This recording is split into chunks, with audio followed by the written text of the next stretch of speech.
What's going on, Junkie Nation? Gorgeous George and Goes are back with another superstar from the world of combat sports. Usually I say from the MMA world. He's a former title contender in the UFC, but now he makes his living over at BKFC, and he is none other than Thiago Alves. What's going on, Thiago? The middleweight champ, man. Good to have you. Thanks for having me, guys. It's a pleasure to be here again. Boy, man, you've made a career out of combat sports, 2 decades now of slinging them dogs. I know, man. Thank God I got good defense because I still got my playboy looks here and there. But yeah, it's been an amazing journey, man. I know I'm not, close to the end yet, but so far, I've been nothing but blessed. Do you remember when you first told people back in 2001, hey, I'm going to try this fighting thing, I'm going to go out there and maybe make, what was it, just to make some quick money? Because at the time, did you think you could maybe make a career out of it?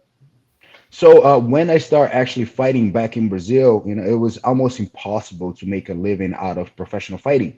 I think the biggest show at the time was only Pride in Japan, but I was a little kid from Fortaleza, Brazil. Fortaleza, Brazil, it's, the fifth biggest city in Brazil, but not very well known for martial arts. So I competed professionally since I was 15 years old back then. And then at 19, that's when I got relocated from Brazil to South Florida to train at American Top Team. But throughout the whole process, it was more fun because I love fighting, I love competing. But on the side, I was teaching classes, I was a ballroom dancer, and at the same time, like I was becoming, a man. And my mom was like, "This is not how you're gonna make a living. You should come stay with us at a bakery. We own bakeries back in Brazil." So I was probably gonna be a baker if this didn't work out. How about that? And what's funny is one of your first opponents was Gleason Tabao. I believe his family has bakeries as well. Yep. Definitely got to watch out what bakery you go in there and start acting like a fool, man. Otherwise, things aren't going to go well in Brazil. Yeah, no, don't talk bad about the bread in Brazil. You never know what's gonna happen. Exactly. What's funny is back in those days, if you think about it, it was so raw. NHB, Luta Libre, everything but what we call it now, MMA, and how it comes full circle. Now it's bare knuckle, just kind of like as raw and as carnal as it was when you first started. Yeah, and it's pretty cool, being involved at the beginning stages of, two like kind of new, combat sports. At first it was MMA. I have the privilege to be part of the golden era. What I think it's that 2008 to like 2012, era of MMA. That's when everything started, really get super big. And then now Barnacle, which is a brand new, form of combat, but it's super exciting because, the way I see it, it's a gentleman's fighting. You can everybody can throw hands. You can just take your shirt off and keep your slack ons and go knuckle up. So I'm pretty excited. I think the concept is very appealing. For everybody. If you like to see real fighting, if you don't mind blood, that's definitely the route you want to go. What is the health of your hands after over 2 decades of fighting? Great, great. I think they get stronger as they go. I had, my finger surgery after my fight, but it was a very small surgery. So I've been training for a while now, and I'm ready to knuckle up again. Nice. And I'm hearing that Mike Perry is a name that's on your radar, Yep. and you're saying that this could go down as one of the biggest fights in BKFC history. Does BKFC agree as well? Like, you obviously make your pitch, how much you feel like your purse would be for a fight like that. Are they on your same Absolutely. wavelength? We're talking, they're talking with my manager Ali now, and we're probably gonna figure things out. I don't know how Mike Perry is right now. I heard he has some issue with his hands after this fight, but I think that's the fight that the fans want to see it. That's the fight that we can definitely bring, the sport to a different level. Probably bring sport to the mainstream, and that's the only high profile fight where I know I can make the money that I deserve. If BKFC is willing, to pay what I think I deserve to fight somebody else, I'm more than happy. I see myself as a hitman, Just pay my fee. Tell me who I need to, take care of, and I'll take care of. But I think for right now, that's definitely the biggest fight, in BKFC because he has a big following. Everybody knows who I am in combat sport. I've been at the top of UFC. Now I'm the champion at BKFC, so that's the fight that makes sense. So hopefully we can get to agreement, and make this happen. What's your relationship with Mike Perry? Is there one, even going back to MMA? Have your paths ever crossed in terms of training? You guys are both in Florida. No, have not. I mean, I don't know Mike Berry at all. I mean, I probably saw him once or twice in person when UFC had like the last UFC retreat. I think it was back in 2016, if I'm not mistaken. We talk a little bit, and then we're supposed to fight in 2017, but that didn't happen because of the Hurricane Irma. But since then it's just been we're in the same weight class, but we never got a chance to meet again. So I think it comes full circle now.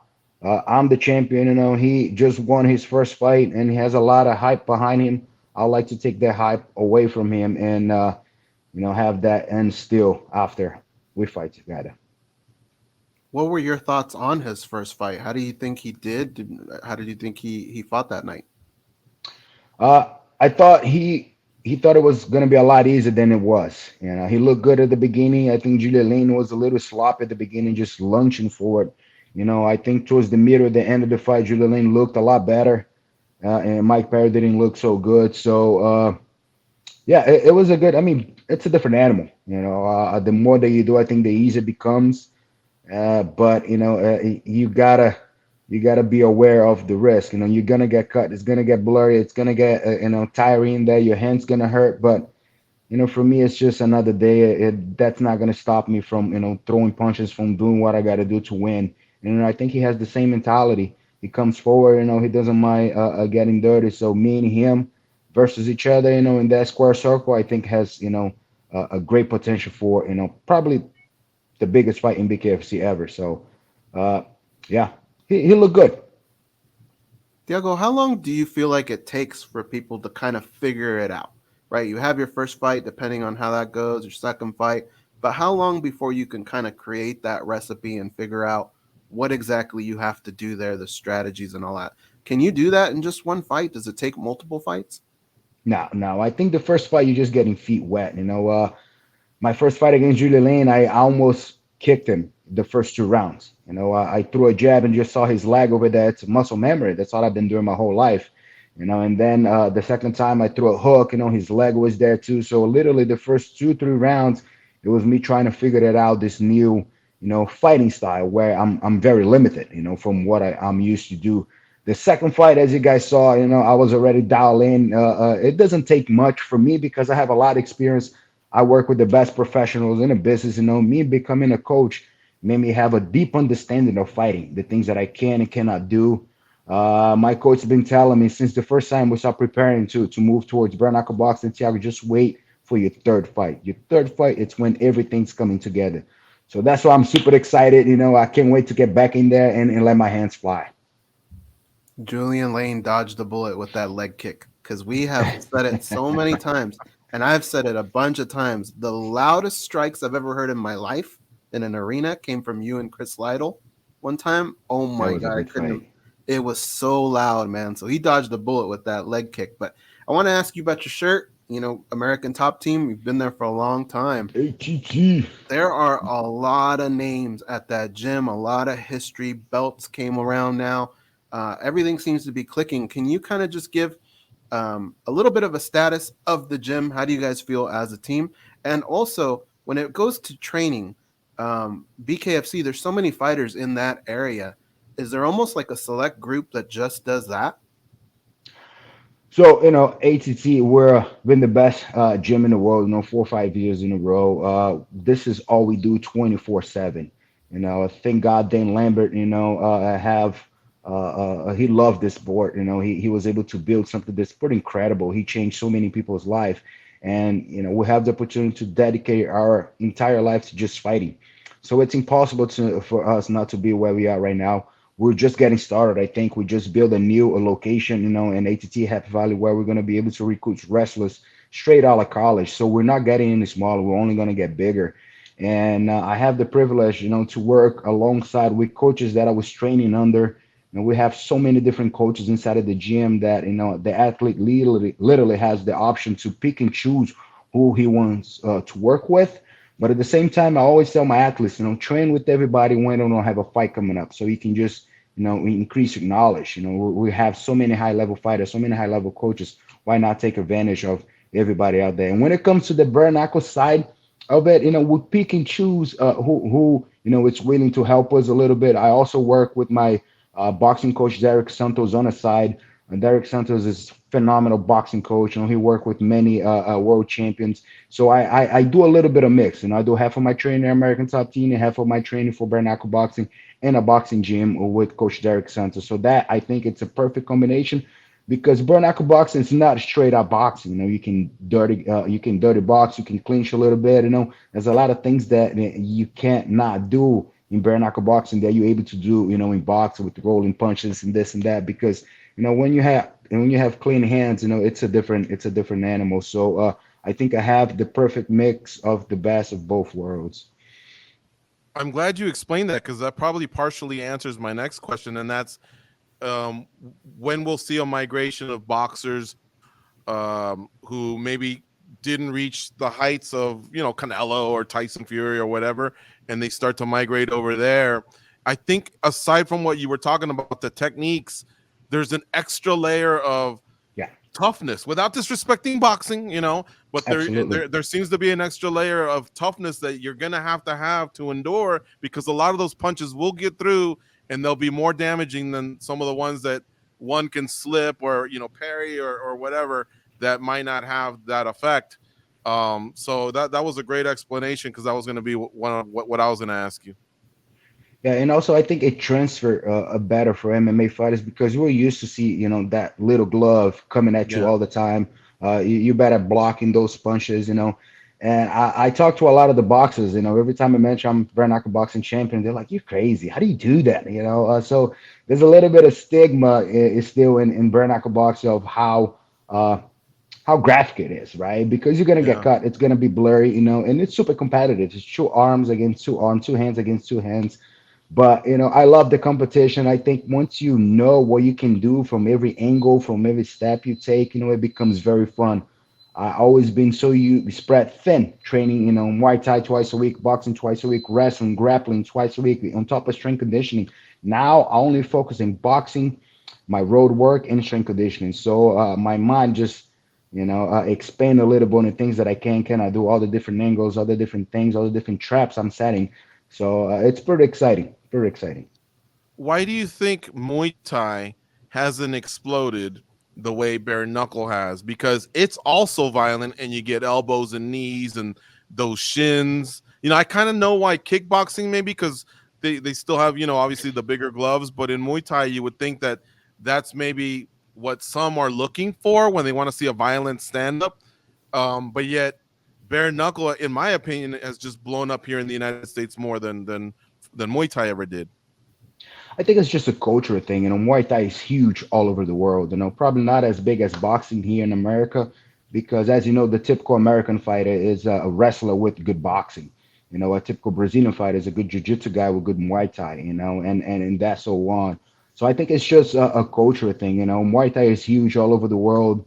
But definitely boxing, it's our bread and butter here in America. So bare knuckle boxing has just become very appealing, for everybody, because again, it goes back to that gentleman sport. Everybody can just take their shirt off and go fist fight. So I think it's very appealing. The brand itself, the fighting style, it's has everything to become very successful. So I'm glad to be leading the way. I'm already getting geared up for you versus Mike Perry. That sounds like it could be a big fight, because both of you are big names that had a lot of success in MMA. You're both very popular, and you're both very physical and violent fighters. So I hear what you're saying, man. I hope that fight can come together this summer. I guess that's what you're angling for, right? Sometime late spring or summer. Is that when you want to fight? And if not, is there another option out there, or is this the one you're zeroed in on? So I think that's the one that makes sense financially for me and for him. So we just gotta sit down and talk with their Feldman in their organization and see, when they looking to make that fight happen. Thriller, it's a great avenue for me as well. So if I'm not fighting bare knuckle boxing, I definitely want to try it out at Thriller. I got an offer also to fight at Eagle FC, which is amazing. It's always super exciting for me to get back to grappling and training everything that I always been training my whole life. But right now, the main focus is figuring out what's going to happen, with my future in BKFC. Thriller is always, in my mind, and we're going to try to stick with the boxing for now. But if that doesn't come through, if that doesn't go in the direction that we think it should go, I got MMA to fall back on. Tiago, does your contract allow you to kind of do both at the same time? Is that possible to do? So my contract with BKFC ends in May. So if I get a fight or not, it's everything's done in May. So hopefully I get to renew again. We can always put a clause in where I can compete outside of BKFC, but as right now it's exclusive. So I have until May to figure it out. What's next for me. Outside of mixed martial arts, I know you always have something going on. What do you have going on now outside of mixed martial arts? So I'm very excited, man. I've been approached about a year ago to develop something where I can actually give back, to the fighting community. We're working with Lifetrain. Lifetrain, it's a combat sport platform where every coach, every fighter under the platform is gonna have their own online gym where you're gonna have pre-record content, where you can advertise your videos for techniques. We can do Zoom classes as well. You can work techniques in your Zoom classes. You can have a one-on-one sit down, with every coaches, with the best fighters in the world. We can do videos breakdown. So in this platform, you have many different ways that you can interact with your favorite fighter, with favorite coach. I think this is an awesome, revenue. So fighters outside of fighting, a lifestyle of a fighter. If you're not competing, you're not making money unless you have a solid, a sponsorship revenue coming in every month. But if you're not competing, you're not making money. So the idea of be able to bring, the fighting community something to fall back on when you don't have a fight, that's where we come up with Lifetrain. You guys should definitely check it out, lifetrain.com.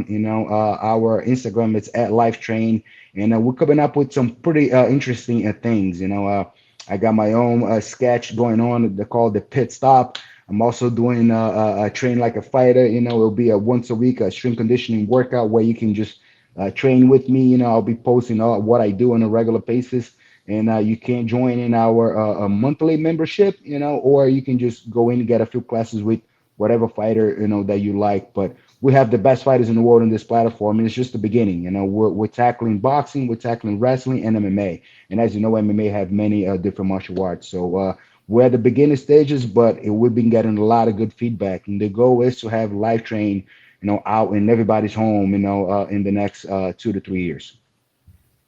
That's amazing. We'll have to check it out. And for now, we'll hope that that fight can come together with Mike Perry. I'd love to see you continue at bare knuckle. I think you've done amazing work there. And honestly, congrats on just an amazing combat sports career to be doing it for over 2 decades. And looks like your hands are still good. And like you said, the good looks are still there as well. So we're happy for you.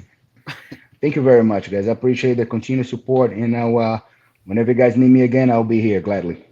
Hey, one last thing. Yes, Colby and Masvidal, are they exaggerating, or is it really, really like that where these guys dislike each other to that point that Dan said at one point even both guys were going to have to leave the gym? It really got that hot and spicy? Oh yeah, and being an American top team for such a long time, I saw everything play out. And when Colby came to us, he came straight out of college. He had no MMA experience. We pretty much put Colby where he is right now. Into the last time that in the last 2 fights where he was training on another organization, and Masvidal was his main training partner in a way. They help each other a lot. Masvidal helped Colby, develop his stand up. Colby helped Masvidal, improve his wrestling tremendously. And at one point, I don't know what happened. I don't know all the specifics, but there's to be very tight. And then something happened that they have to go in their own directions. But It's gonna be a hell of a fight, man. I'm excited for both guys. You know, I'm ATT for life, so I'm definitely rocking with Masvidal. You know, that's my boy, that's my dog. So I'm super excited for that one. I'm pumped up as well. I can't believe we're less than 2 weeks away from seeing it, but I've been seeing a lot of stuff come out, and a lot of the people at American Top Team have been sharing their version, their stories. So I'm glad you gave us a little bit of what you saw. Thanks, Thiago, for your time as always, man. Good luck with everything, and we'll talk to you soon. Thank you, guys. Thanks for having me again.